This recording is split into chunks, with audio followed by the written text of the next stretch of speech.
Good afternoon everyone. আজকে আমরা কি বিষয়ে পড়বো? আচ্ছা, আমরা পার্টস অফ স্পিচ সম্পর্কে পড়ছিলাম, আশা করি মনে আছে। আজকে আমরা পার্টস অফ স্পিচেরই একটা ভাগ সম্পর্কে পড়বো, সেটার নাম কি দেখো, বোর্ডে লেখা আছে আমাদের। সেটা হচ্ছে প্রিপোজিশন। ঠিক আছে, প্রিপোজিশন কি সেটা আমরা জানবো। ঠিক আছে, প্রিপোজিশন হচ্ছে আমাদের সেই সমস্ত ওয়ার্ডগুলো যেগুলো সেন্টেন্সের নাউন বা প্রোনাউনের সাথে বাকি ওয়ার্ডগুলোর কি সম্পর্ক সেটা আমাদের বোঝায়। ঠিক আছে, যেমন ধরো আমি যদি লিখি the book is on the table, the book is on the table. ঠিক আছে, এইখানে আমাদের নাউন কোনটা বলো তো? এখানে আমাদের নাউন হচ্ছে বুকটা, তাই না? আর নাউন কোনটা? আর একটা নাউন আমাদের যেটা রয়েছে সেটা হচ্ছে আমাদের টেবিল, তাই তো? এইখানে আমাদের প্রিপোজিশন হচ্ছে অন। তাহলে এই বইয়ের সাথে টেবিলের কি সম্পর্ক? না, বইটা আমাদের টেবিলের ওপরে রয়েছে, হ্যাঁ। তাহলে বই আর টেবিলের মধ্যে একটা সম্পর্ক পাচ্ছি আমরা, যে দুটোর মধ্যে কানেকশনটা কি, রিলেশনটা কোথায় দুটোর মধ্যে? না, বইটা আমাদের টেবিলের ওপরে রয়েছে, হ্যাঁ। আচ্ছা, ওপরে মানে কি একটা জায়গা, তাই না? কোনো একটা জায়গার কথা বলছে। তো প্রিপোজিশনকে আমরা অনেক ভাগে ভাগ করতে পারি। আমাদের হয় হচ্ছে প্রিপোজিশন অফ টাইম, ঠিক আছে, টাইম, প্লেস, মুভমেন্ট,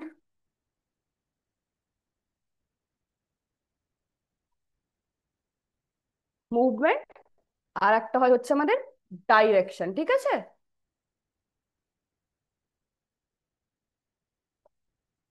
মানে হচ্ছে আমরা সেই নাউনের অনেকগুলো ভাগ করেছিলাম না, proper noun, common noun, abstract noun, material noun. সেরকমই প্রিপোজিশনকেও বিভিন্ন জিনিসের ভিত্তিতে অনেকভাবে ভাগ করা যায়। যেমন যদি আমি সময়ের আগে প্রিপোজিশন বসাই, তখন আমরা একটা certain type of preposition use করব, হ্যাঁ, একটা নির্দিষ্ট ধরনের প্রিপোজিশন আমরা ইউজ করব যদি সময়ের কথা বলি। যদি আমরা কোনো একটা জায়গার কথা বলি, তখন আমরা কিছু আলাদা ধরনের প্রিপোজিশন ইউজ করব। যদি আমরা কোনো মুভমেন্টের কথা বলি, তখন এক টাইপের প্রিপোজিশন বলবো। আর যদি কোনো ডাইরেকশন বা কোন দিকে যাচ্ছে এইটা বোঝাতে চাই, তখন আমরা এক ধরনের প্রিপোজিশন ইউজ করব। ঠিক আছে, মেইনলি প্রিপোজিশন হচ্ছে আমরা এরকম ভাবে চার রকম ভাবে পেতে পারি প্রিপোজিশনকে। আজকে তার মধ্যে আমরা সবকটা পড়বো না। আজকে আমরা তার মধ্যে প্রথম দুটো প্রিপোজিশন সম্পর্কে জানবো, preposition of time and preposition of place. ঠিক আছে, তাহলে দেখি একটুখানি স্ক্রিন শেয়ারিং এর মাধ্যমে একটু ভালো করে বুঝে নি, হ্যাঁ, প্রিপোজিশনস অফ টাইম অ্যান্ড প্লেসটা। প্রিপোজিশন কি? প্রথমেই তোমাদের বললাম যেটা, preposition show the relationship of a noun or pronoun with other words in a sentence. Preposition কি করে? প্রিপোজিশন একটা সেন্টেন্সে নাউন বা প্রোনাউনের সাথে বাকি ওয়ার্ডগুলোর কি সম্পর্ক সেটা আমাদের বোঝায়। হুম, নাউন বা প্রোনাউন যেটা আছে সেটার সাথে বাকি ওয়ার্ডগুলোর কি সম্পর্ক, সেন্টেন্সে তো অনেক ওয়ার্ড থাকে, তাই না? তো সেই ওয়ার্ডগুলোর সাথে নাউন বা প্রোনাউনের কি সম্পর্ক সেইটা বোঝাই হচ্ছে আমাদের প্রিপোজিশন। হ্যাঁ, আচ্ছা, আর কি করে? আচ্ছা, এবার আমরা কি জানবো? We will learn about prepositions of time and place. আজকে আমরা জানবো হচ্ছে প্রিপোজিশনস অফ টাইম আর প্লেসের ব্যাপারে। হুম, প্রিপোজিশনস অফ টাইম আমি বললাম কিছু কিছু স্পেসিফিক প্রিপোজিশন ইউজ করা হয়, তাই না? সেগুলো সম্পর্কে আমরা জেনে নিই। প্রিপোজিশনস অফ টাইমের কমন কিছু উদাহরণ হলো হচ্ছে, কমন কিছু এক্সাম্পল হলো at, on, in, by, during, since, for, from, to. এগুলো হচ্ছে আমরা সময়ের ক্ষেত্রে ইউজ করি। এবার কোনটা কোন সময় ইউজ করি সেটাও আমরা জেনে নেব। অ্যাট, সবার প্রথমে রয়েছে অ্যাট। অ্যাটটা কখন ইউজ করি? অ্যাটটা হচ্ছে কোনো নির্দিষ্ট সময় বোঝাতে, হ্যাঁ, কোনো নির্দিষ্ট সময় বোঝাতে আমরা অ্যাট ইউজ করি। Precise time, for precise time, মানে একদম একটা নির্দিষ্ট সময়, এইটা বোঝানোর জন্য আমরা অ্যাট বসাই। আমাদের ব্র্যাকেটে দেখো এক্সাম্পল লেখা রয়েছে at 5 p.m। 5 p.m তো একটা নির্দিষ্ট সময়, তাই না? I will meet you at 5 p.m, আমি 5টার সময় তোমার সাথে দেখা করব। তাহলে ওকে একটা নির্দিষ্ট সময় দেওয়া হলো, 5টার সময়। মিড নাইট, মিড নাইট মানে কি, রাত 12টাকে অনেক সময় মিড নাইট ধরা হয়, তাই না? রাত 12টাটাই হচ্ছে মিড নাইট। তাহলে মিড নাইট আমাদের একটা নির্দিষ্ট সময়, মাঝ রাত যেটা। তার আগেও কিন্তু অ্যাড বসবে, কোনো নির্দিষ্ট স্পেসিফিক টাইম হলে বা প্রিসাইজ কোনো টাইম হলে তার আগে আমরা অ্যাড বসাই। অ্যাট লাঞ্চ, তোমাদের স্কুলে টিফিন হয়, তাই না? টিফিনটাকে লাঞ্চ পিরিয়ড বলে অনেক সময়, তাই তো? একটা নির্দিষ্ট সময় হয় সেটা প্রতিদিন। তো তুমি যদি ধরো কাউকে বলো যে I will see you at lunch, তার মানে তুমি লাঞ্চের সময় তার সাথে দেখা করবে, সেটা একটা নির্দিষ্ট সময়, তাই তো? এমন তো নয় তুমি যখন খুশি দেখা করবে, তাই নয়, একটা নির্দিষ্ট সময় আছে। তো এরকম নির্দিষ্ট সময় হলে তার আগে অ্যাট বসে। অন কখন বসে? অন বসে হচ্ছে আমাদের কোনো নির্দিষ্ট ডেটের আগে, কোনো ডেটের আগে বা যে কোনো দিনের আগে। দিন বলতে এই যে ধরো সোমবার, রবিবার, সোমবার, মঙ্গলবার, বুধবার, বৃহস্পতি, শুক্র, শনি, ঠিক আছে? এই বারগুলোর আগে আমাদের অন বসে। ফর ডেজ অ্যান্ড ডেটস, কোনো ডেটের আগেও অন বসে, ওই দিনগুলোর আগেও অন বসে। On Monday, on Friday, on Saturday, ঠিক আছে? I will be there on Saturday, আমি সেখানে স্যাটারডের সময় যাব, ঠিক আছে? যেদিন স্যাটারডে হবে, শনিবারে আমি সেখানে থাকবো। I will be there on Saturday. On 5th July, 5th July একটা নির্দিষ্ট দিন রয়েছে, তাই না? একটা নির্দিষ্ট দিন হলে তার আগে অন বসে, একটা ডেট 5th জুলাই, 5ই জুলাই, তার আগে অন বসেছে। On new years day, new ইয়ারের দিনটাও একটা নির্দিষ্ট দিন, তাই না? নিউ ইয়ারের দিন তো আমি যেই দিন খুশি করে দিতে পারবো না, আমি তো বলতে পারি না যে কালকে নিউ ইয়ার, তাই তো নয়, একটা নির্দিষ্ট দিনে হয়, একটা ডেট থাকে তার, তাই না? ধরো 31st নাইট বা 1st জানুয়ারি, 1st জানুয়ারি হচ্ছে আমাদের নিউ ইয়ার্স ডে। তাহলে 1st জানুয়ারিটা একটা দিন, একটা ডেট, তাই তো? তো ডেটের আগে আমাদের কি বসে? ডেটের আগে সবসময় আমাদের অন বসে। ইন কখন বসে? ইন বসে হচ্ছে মাস, বছর বা সেঞ্চুরি, শতকের যে কোনো সময়, ঠিক আছে? যে কোনো সময় বোঝাতে আমরা হচ্ছে ইন ইউজ করি। ইন জুলাই, জুলাইটা তো ধরো একটা নির্দিষ্ট দিন নিয়ে নয়, জুলাইটা এর মধ্যে অনেকগুলো দিন থাকে, তাই না? ধরো একটা মাসে মোটামুটি 30-31 দিন থাকে, 28 থেকে 31 দিন মতো থাকে, তাই তো? তাহলে তার মধ্যে যে কোনো একটা দিন হতে পারে। ধরো আমি যদি বলি যে I will go to Puri in July, আমি জুলাইতে পুরী যাব, তাহলে জুলাইয়ের মধ্যে কিন্তু যে কোনো একদিন, তাই না? জুলাইয়ের আমি ধরো 5ই জুলাইও যেতে পারি, 10ই জুলাইও যেতে পারি, আবার 21শে জুলাইও যেতে পারি, তাই না? জুলাইয়ের মধ্যে যে কোনো একদিন আমি যাব। তাহলে জুলাইটা ওই গোটা মাসটার মধ্যে একদিন বোঝাচ্ছি বলে আমি ইন ইউজ করছি, ঠিক আছে? তো আচ্ছা, এইটাই যদি আমরা বলতাম যে একটা ডেট দিয়ে বলতাম যে I will go to Puri dash 10th July, একটা নির্দিষ্ট ডেট হলো 10th জুলাইটা, তাহলে তার আগে কিন্তু ইন বসবে না, তার আগে বসবে হচ্ছে অন, কারণ একটা ডেট হয়ে গেছে। যদি ডেট থাকে তাহলে তার আগে অন হয়, যদি কোনো মাস, কোনো বছর বা সেঞ্চুরির কথা বলে তাহলে তার আগে ইন বসে, কারণ ওই মাসের মধ্যে যে কোনো একদিন, ওই বছরের মধ্যে যে কোনো একদিন, ওই সেঞ্চুরির মধ্যে যে কোনো একদিন, তাই না? আর মধ্যে ইংরেজি কি? মধ্যে ইংরেজি হচ্ছে ইন। বোঝা যাচ্ছে? আচ্ছা, বাই মানে কি?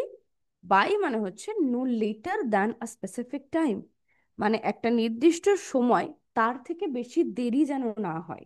হ্যাঁ, মানে ধরো আম, তোমাদের স্কুলে বাই বলে না যে প্রজেক্টটা কিন্তু শুক্রবারের মধ্যে জমা দিতে হবে, you all have to submit the project by Friday, তাই না? বাই ফ্রাইডে, ফ্রাইডে এরকম বলে তো, মানে হচ্ছে শুক্রবারের মধ্যে, মানে শুক্রবারের আগেও তুমি দিতে পারো, কিন্তু শুক্রবারের থেকে বেশি দেরি করলে কিন্তু হবে না। হ্যাঁ, আচ্ছা, আমরা একটু বোর্ডটার দিকে দেখে নিই। হ্যাঁ, বোর্ডটা একটু আমরা দেখি। কি বললাম? বাই কখন হবে আমাদের? বাই হবে হচ্ছে আমাদের যখন নির্দিষ্ট সময়ের মধ্যে হবে। ধরো বললাম আচ্ছা, I will give you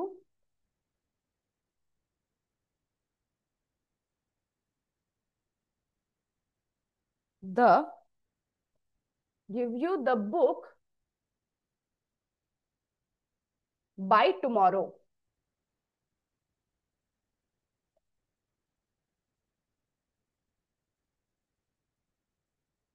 by tomorrow, ঠিক আছে? বা ধরো বাই টুমরো না লিখে আমি লিখলাম বাই ফ্রাইডে।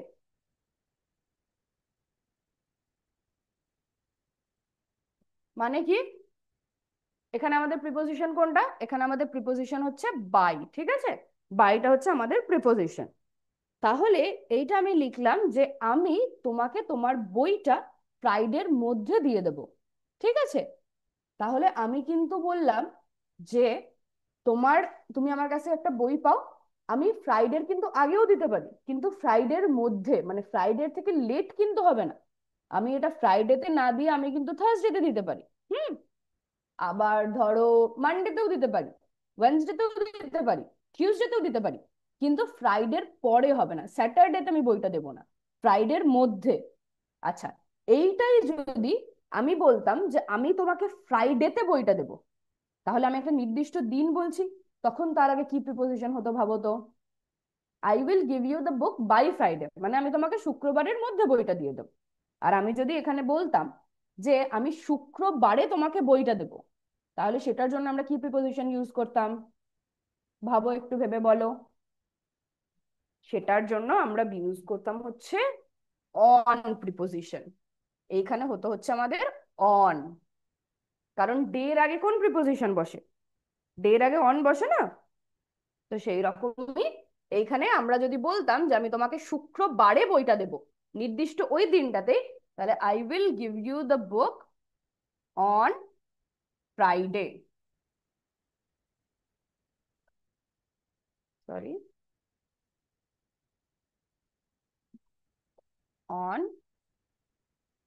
ফ্রাইডে, ঠিক আছে?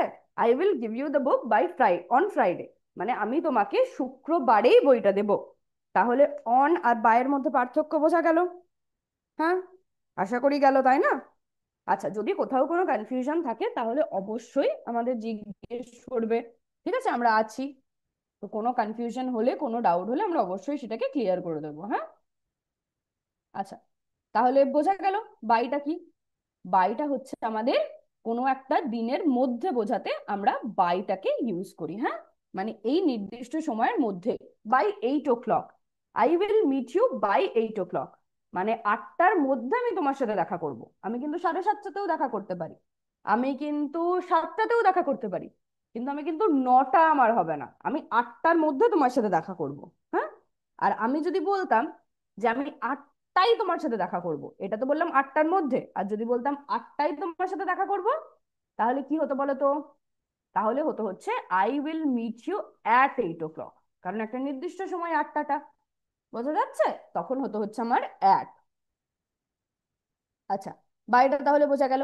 সিন্স আর ফরটা কখন ইউজ করি? সিন্স আর ফর হচ্ছে ডিউরেশনের জন্য, মানে একটা নির্দিষ্ট সময়কালের জন্য, হ্যাঁ? কত দিন ধরে, এইটা বোঝানোর জন্য আমরা সিন্স বা ফরটা ইউজ করি।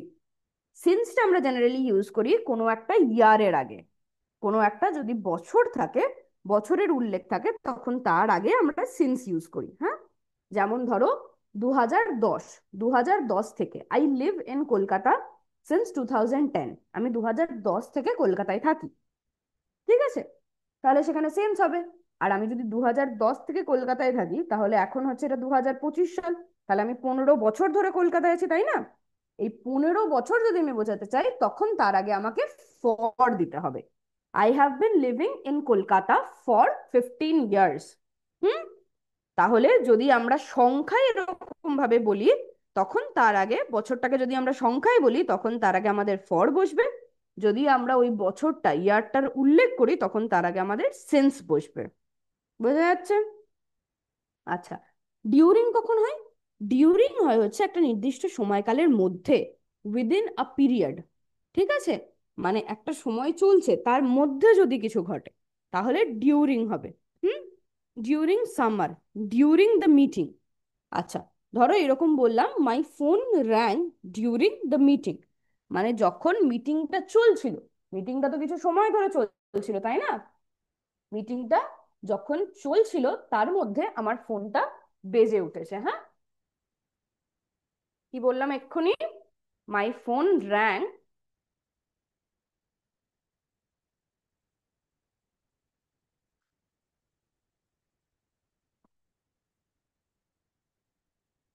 rang during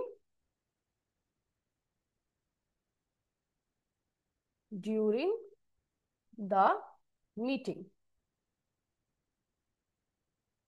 মানে কি? আচ্ছা, মিটিংটা কি একদম 1 সেকেন্ডের জন্য হয়? হয় না। মিটিংটা কিছু সময়ের জন্য হয়, তাই না? কিছু সময়ের জন্য হয়। তাহলে এটা হচ্ছে একটা পিরিয়ড অফ টাইম, তাই তো? সেই সময়ের মধ্যে আমার ফোনটা বেজে উঠেছিল। ঠিক আছে। মিটিংটা তো খুব অনেকক্ষণ ধরে চলে, ধরো 1টা থেকে 2টো পর্যন্ত কোনো মিটিং হয়েছে, তাহলে 1টা থেকে 2টো ওই সময়ের মধ্যে আমার ফোনটা বেজেছে। আর আমি যদি একদম ডাইরেক্ট বলে দিতাম যে আমার ফোনটা 1:30টার সময় বেজেছে, তাহলে আমি বলতাম মাই ফোন র্যাং অ্যাট 1:30 PM। ঠিক আছে, মাই ফোন র্যাং অ্যাট 1:30 PM। কিন্তু আমি বললাম যে মিটিংটা যখন চলছিল সেই সময়ের মধ্যে আমার ফোনটা বেজেছে। বোঝা গেল? তাহলে ডিউরিং কখন হবে? যখন একটা নির্দিষ্ট সময়কালের মধ্যে কিছু ঘটবে, হ্যাঁ, তখন আমরা ডিউরিং ইউজ করব। তাহলে আমাদের মোটামুটি প্রিপোজিশনস অফ টাইম বোঝা গেল। এবার আমরা কটা এক্সাম্পল দেখে নিই সেন্টেন্সে। হ্যাঁ, the train leaves at 6 o'clock। ট্রেনটা কখন ছেড়ে যাবে? না, 6টার সময়। একটা নির্দিষ্ট সময় 6টাটা, তাই না? তাই হ্যাঁ কি না? অবশ্যই 6টার একটা নির্দিষ্ট সময়। তাহলে 6 o'clock-এর আগে সবসময় অ্যাট বসবে। I was born on Monday. আমি সোমবারে জন্মেছিলাম। আমি কি বারে জন্মেছিলাম? না, সোমবারে। তাহলে আমরা কি পড়লাম একটু আগে? কোনো নির্দিষ্ট ডে বা ডেটের আগে আমরা কোন প্রিপোজিশন ইউজ করি? আমরা অন প্রিপোজিশন ইউজ করি, তাই না? On Friday, on Saturday. তাহলে মানডের আগেও কোন প্রিপোজিশন হবে? মানডের আগেও অন হবে। হ্যাঁ, আচ্ছা। She graduated in 2019। Say graduation complete করেছিল হচ্ছে 2019 সালে। 19 সালের মধ্যে যে কোনো একদিন সে করেছে, তাই না? তাহলে 19 সালের মধ্যে সে গ্রাজুয়েশন কমপ্লিট করেছে, তাই তো? আমি তো স্পেসিফিক করে বলছি না যে 19 সালের 7ই সেপ্টেম্বর সে গ্রাজুয়েশন কমপ্লিট করেছে, তাই কি বলছি? বলছি না। আমি বলছি 19 সালের মধ্যে যে কোনো একটা দিন, 365 দিন থাকে একটা বছরে, সেই 365 দিনের মধ্যে যে কোনো একদিন তার গ্রাজুয়েশন কমপ্লিট হয়েছে। তাহলে ওই মান্থটা বা ইয়ারটা বা সেঞ্চুরিটার মধ্যে যদি যে কোনো একটা দিন আমি বোঝাই, তখন তার আগে আমরা ইন প্রিপোজিশন ইউজ করি, তাই না? একদম তাই। আচ্ছা, তারপরে আমাদের বাই দিয়ে এক্সাম্পল রয়েছে। Please submit the project by Friday. মানে শুক্রবারের মধ্যে তোমাদের যে প্রজেক্টটা আছে সেটাকে সাবমিট করে দিও, সেটাকে জমা দিয়ে দিও। শুক্রবারের মধ্যে কিন্তু দিতে হবে, হ্যাঁ। শুক্রবারের আগে দিলে অসুবিধা নেই, কিন্তু শুক্রবারের পরে যেন না হয়। তাহলে বাইটা আমরা ইউজ করি এরকম বোঝাতে যখন একটা ডেডলাইন থাকবে, হ্যাঁ, মানে একটা কাজ এই সময়ের মধ্যে করতে হবে, হ্যাঁ, তখন আমরা বাই ইউজ করি। You have to do this by this time. ঠিক আছে, কোনো একটা কাজ একটা যখন নির্দিষ্ট সময়ের মধ্যে করতে হবে। We have lived here since 2015। আমরা এখানে বসবাস করছি 2015 সাল থেকে। 2015 সাল থেকে আমরা এখানে থাকছি। ঠিক আছে। আর ওটা হচ্ছে, আর ফরটা কখন হবে? ফরটা কি বললাম? যখন আমাদের ইয়ারটা যদি লেখা থাকে ঠিক করে, হ্যাঁ, যদি আমাদের ইয়ারটা ওয়ার্ডে লেখা থাকে যে 15 years I have lived year dash 15 years, তখন কিন্তু সিন্স 15 ইয়ার্স না হয়ে ফর 15 ইয়ার্স হবে। হ্যাঁ, যেমন পরের এক্সাম্পলটা দেখো।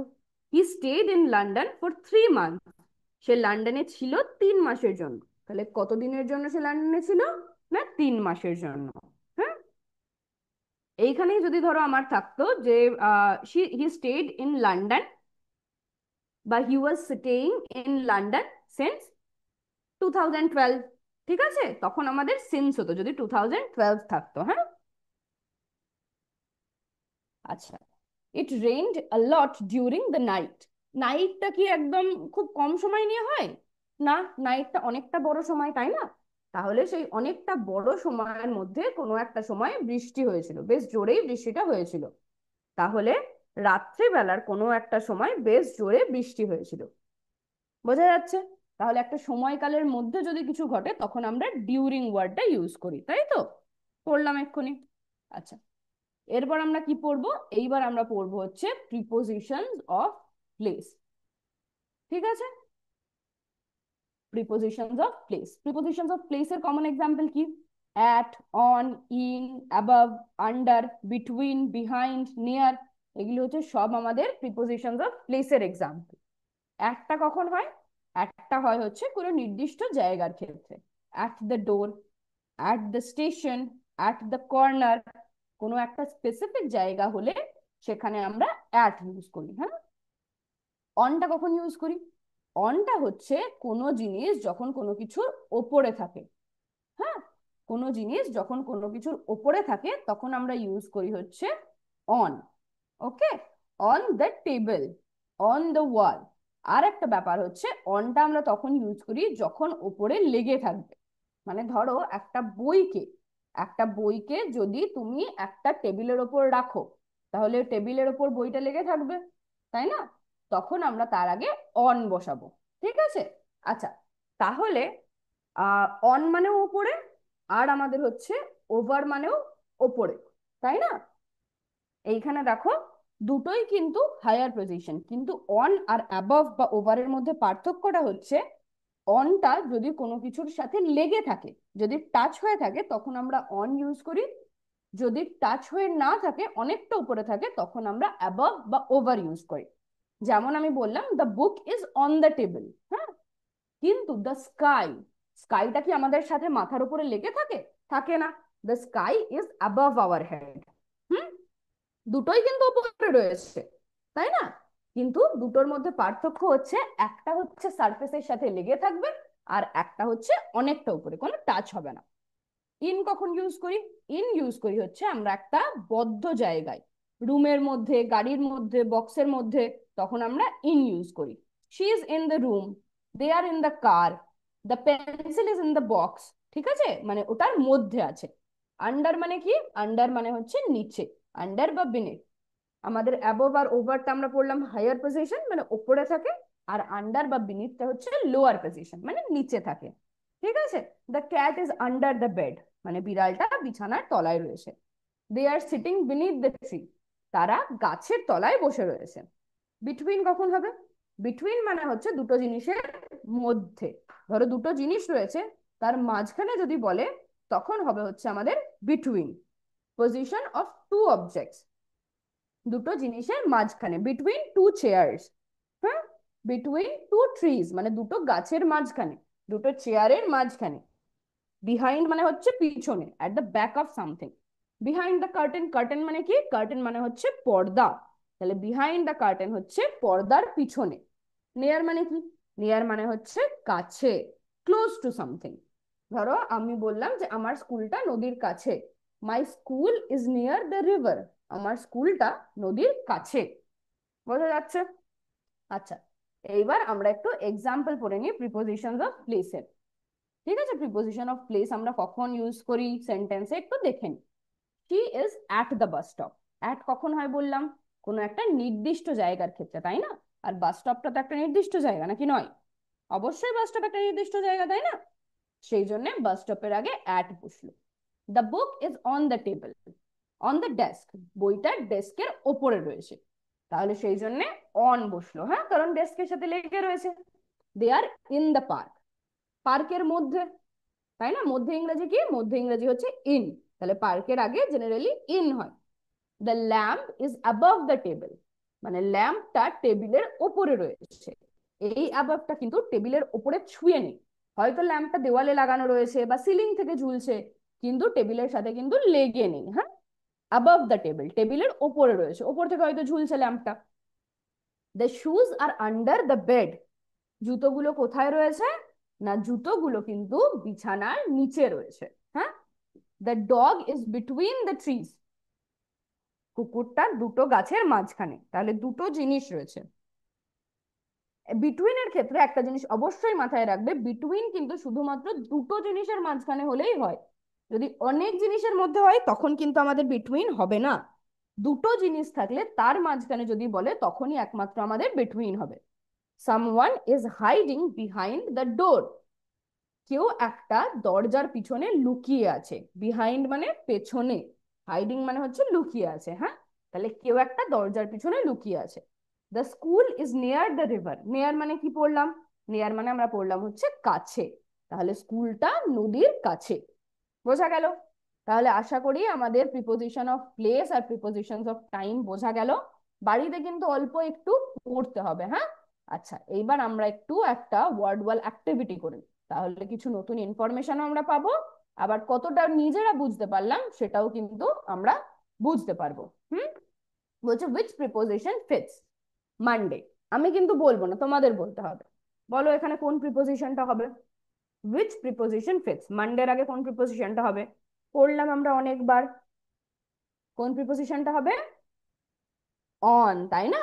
কারণ ডের আগে, ডেটের আগে আমরা তো অন বসাই, on Friday, on Monday, on Sunday. Very good. আচ্ছা, মর্নিং এর আগে আমরা কোন প্রিপোজিশনটা বসাই এইটা আমরা জেনে নিই। মর্নিং এর আগে সব সময় ইন হয়, হ্যাঁ। In the morning, in the evening, in the afternoon. হ্যাঁ, মর্নিং, ইভিনিং আর আফটারনুন এই তিনটের আগে আমরা ইন বসাই।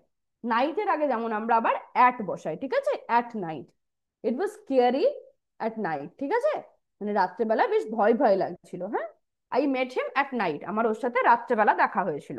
তাহলে নাইটের আগে সবসময় অ্যাট হয়, আর মর্নিং এর আগে হয় হচ্ছে ইন দ্য মর্নিং, ঠিক আছে? The sky looks very clear in the morning, সকালবেলা আকাশটা বেশ পরিষ্কার লাগে। তাহলে মর্নিং এর আগে কোন প্রিপোজিশনটা বসবে? ইন। আচ্ছা, নাইটের আগে এক্ষুনি বললাম, নাইটের আগে কোন প্রিপোজিশনটা বলো? এখানে কিন্তু বেশি সময় লাগালে হবে না, নাইটের আগে কি প্রিপোজিশন বললাম? অ্যাট। Very good. আচ্ছা, কোন একটা ইয়ারের আগে কোন প্রিপোজিশন বসে? বলো, আমরা পড়লাম এক্ষুনি। কোন একটা ইয়ারের আগে, কোন একটা মান্থের আগে কোন প্রিপোজিশন বসে? কোন সেঞ্চুরির আগে কোন প্রিপোজিশন বসে? না, ইন। তাই না? কারণ ওই বছরের মধ্যে তো যে কোনো দিন ঘটতে পারে, তাহলে ওই বছরের মধ্যে। হুম। আচ্ছা, উইকেন্ডটা কি? উইকেন্ড মানে হচ্ছে আমাদের, আমাদের উইকেন্ড হচ্ছে শনিবার আর রবিবার, উইকটা শেষ হচ্ছে, উইকটা এন্ড হচ্ছে, হ্যাঁ, সেই জন্য এটাকে উইকেন্ড বলে। তাহলে উইকেন্ড একটা নির্দিষ্ট সময় না নির্দিষ্ট সময় না, বলো তো? একটা নির্দিষ্ট সময় তো, তাই না? আমি তো সোমবারকে উইকেন্ড বলতে পারবো না, আমি তো মঙ্গলবারকে উইকেন্ড বলতে পারবো না, আমাকে শনি আর রবিবারকে উইকেন্ড বলতে হবে। তাহলে উইকেন্ডটা নির্দিষ্ট সময়, নির্দিষ্ট সময়ের আগে আমাদের কোন প্রিপোজিশন বসে? বলো, আমাদের বসে হচ্ছে অ্যাট, তাই না? দেখি, একদম ঠিক। Which preposition fits the cat is dash the table. ছবিটা দেখো, কি মনে হচ্ছে? বিড়ালটা কোথায় রয়েছে? টেবিলের ওপরে না নিচে? নিচে, তাই না? তাহলে নিচে ইংরেজি কি? নিচে ইংরেজি হচ্ছে আমাদের under. Are the cat is under the table, টেবিলের তলায় রয়েছে। The children are playing dash the park, কি হবে বলো? বাচ্চারা খেলছে পার্কের মধ্যে। তাহলে কি হবে? পড়লাম আমরা, পার্কের আগে কোন প্রিপোজিশন বসে? ইন। ইন দ্য পার্ক, না পার্কের মধ্যে। বোঝা গেল? ওয়েট। আচ্ছা, এক্ষুনি আমি বলেই দিতে যাচ্ছিলাম আনসারটা। Wait dash the bus stop, কি হবে এখানে? বাস স্টপ আমাদের একটা নির্দিষ্ট জায়গা না নির্দিষ্ট জায়গা না, বলো? অবশ্যই বাস স্টপ আমাদের একটা নির্দিষ্ট জায়গা, তাই না? আচ্ছা, আমরা পড়েছিলাম যে নির্দিষ্ট জায়গার আগে কোন প্রিপোজিশন আমরা বসাই? অ্যাটটা, তাই না? কি কি পড়েছিলাম তার মধ্যে? At the door, at the station, at the corner. আর আমরা কিন্তু এক্সাম্পলে এটা পড়েছিলাম যে waiting at the bus station, she is waiting at the bus stop. তাহলে বাস স্টপের আগে কোন প্রিপোজিশন বসবে আমাদের? অ্যাট। একদম ঠিক। The poster is dash the wall, কি হবে? ওয়ালের ওপরে রয়েছে, ওয়ালের সাথে লেগে আছে না লেগে নেই? লেগে আছে। তাহলে কি হবে এটা? ওয়ালের সাথে টাচ হয়ে আছে, ওয়ালের ওপরে অন হবে। একদম ঠিক। Very good. আচ্ছা, আফটারনুনের আগে, এটা কিন্তু আমি বললাম একটু আগেই, তোমরা মন দিয়ে ক্লাসটা করছো তো?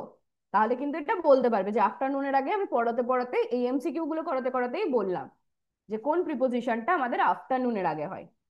কি বললাম আমি? কোন প্রিপোজিশনটা হয়? In the afternoon. ওকে, বোঝা গেল? তাহলে আমাদের কিন্তু প্রিপোজিশনস অফ টাইম অ্যান্ড প্লেসের ওয়ার্ড ওয়াল অ্যাক্টিভিটি একদম কমপ্লিট। আমরা কত স্কোর করেছি বলো তো? 10 আউট অফ 10, তার মানে ভালোই বুঝতে পেরেছে, তাই না? আচ্ছা, তোমাদের যদি কোথাও কোনো কনফিউশন, কোনো ডাউট থাকে তাহলে অবশ্যই জিজ্ঞেস করবে, হ্যাঁ। আচ্ছা, এইখান থেকে তাহলে কিন্তু আমরা আনসার গুলো আবার দেখে নিতে পারবো। আবার আমরা এখান থেকে নতুন কিছু যদি আমরা আজকে শিখে থাকি সেটাও একবার রিভাইজ করে নিতে পারবো। হ্যাঁ, আফটারনুনের আগে কোন প্রিপোজিশন বসে? ইন। মর্নিং এর আগে কোন প্রিপোজিশন বসে? ইন। নাইটের আগে কোন প্রিপোজিশন বসে? অ্যাট। হ্যাঁ, এইগুলো কিন্তু আমরা নতুন করে জানলাম। উইকেন্ডের আগে আমাদের অ্যাট বসে, তাই না? তাহলে এইগুলো আমরা জানলাম আজকে। বেশ, আশা করি তাহলে আজকের ক্লাস তোমাদের বোঝা গেছে, তাই তো? যদি কোনো কনফিউশন হয় অবশ্যই বলবে। ঠিক আছে, থ্যাংক ইউ এত মন দিয়ে আজকের ক্লাসটা করার জন্য। আবার তাহলে নেক্সট ক্লাসে দেখা হবে। আজকের জন্য এইটুকুই। জয় বিদ্যাশক্তি, জয় হিন্দ, জয় ভারত। Thank you.